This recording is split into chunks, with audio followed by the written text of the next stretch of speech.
안녕하세요. 힘이란 과연 뭘까요? 특히 한 나라가 전 세계에 영향을 미칠 만큼 아주 강력할 때 그 힘은 대체 어떻게 사용되어야 하는 걸까요? 오늘은 KBN 뉴스의 한 칼럼을 가지고 와봤는데요. 초강대국의 진짜 역할은 무엇인지, 그리고 그 도덕적인 한계는 어디까지인지 한번 깊이 파고들어 보겠습니다. 자, 여러분, 초강대국 하면 딱 뭐가 떠오르세요? 엄청난 군사력 아니면 막강한 경제력. 그렇죠. 보통 이런 걸 생각하게 되는데 오늘 우리가 살펴볼 칼럼은요, 좀 다른 이야기를 합니다. 바로 이겁니다. 이게 바로 오늘 우리가 파고들 핵심 아이디어예요. 그러니까 단순히 힘이 센 게 중요한 게 아니라 그 힘을 어떻게 절제하느냐. 이게 진짜 리더십의 본질이라는 거죠. 기존 생각과는 완전히 다른 접근법이에요. 자, 그럼 이 절제하는 리더십이라는 게 과거에는 과연 어떻게 작동했을까요? 이 칼럼은요, 먼저 지금의 세계 질서가 어떤 토대 위에 세워졌는지부터 차근차근 짚어봅니다. 저자는 이렇게 주장해요. 수십 년 동안 전 세계가 미국의 리더십을 어쨌든 받아들였던 건 그게 그냥 힘으로 누르는 게 아니라 규칙과 제도라는 시스템에 기반했기 때문이라는 겁니다. 이게 무슨 말이냐면 완벽하진 않았어도 예측 가능한 틀이 있었다는 거죠. 그래서 세계가 안정될 수 있었다. 이런 분석입니다. 근데 여기서 진짜 재밌는 건요. 저자다 이걸 그냥 미국의 일방적인 희생으로 보지 않는다는 점이에요. 일종의 거래였다고 보는 거죠. 미국이 세계 질서를 지키는 부담을 지는 대신에 그 대가로 동맹이나 시장, 그리고 무엇보다 신뢰라는 정말 어마어마한 이익을 얻었다는 겁니다. 하지만 저자는 바로 이 약속에 금이 가기 시작했다고 진단합니다. 수십 년 동안 유지되던 이 시스템이 지금 심각한 위기에 처했다는 거죠. 이게 뭘 의미할까요? 저자는 나랍니다. 규칙에 의존해서 살아남아야 했던 약소국들한테는요, 이건 정말 앞날을 한치도 예측할 수 없는 엄청난 불안감을 주는 일이라고요.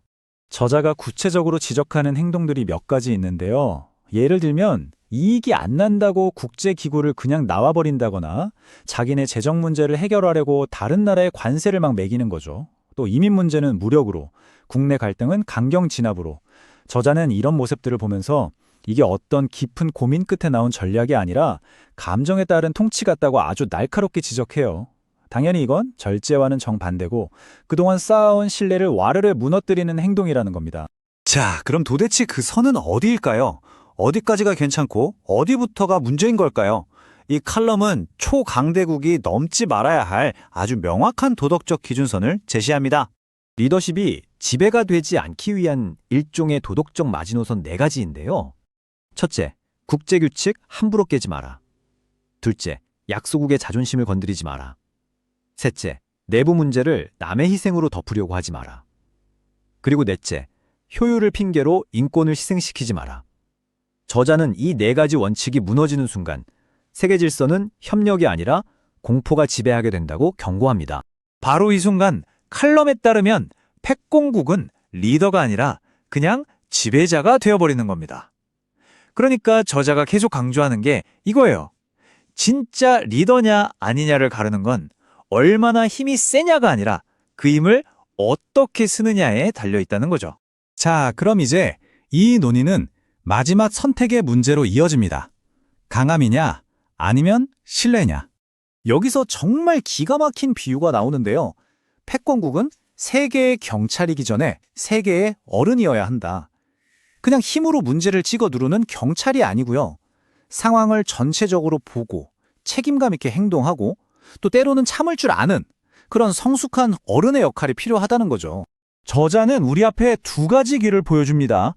힘을 과시하는 길, 그리고 절제하며 리더십을 발휘하는 길. 보시는 것처럼 힘의 과시는 당장에는 뭔가 결과를 내는 것 같지만 결국 공포와 복종을 낳을 뿐이죠. 반면에 절제의 리더십은 시간은 좀 걸려도 장기적인 신뢰를 쌓고 진짜 동맹과 협력을 이끌어낸다는 겁니다.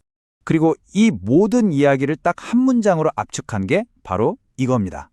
지금 세계가 원하는 것은 강한 미국이 아니라 믿을 수 있는 미국이다. 예측 불가능한 힘이 아니라 기댈 수 있는 신뢰. 이게 핵심이라는 거죠.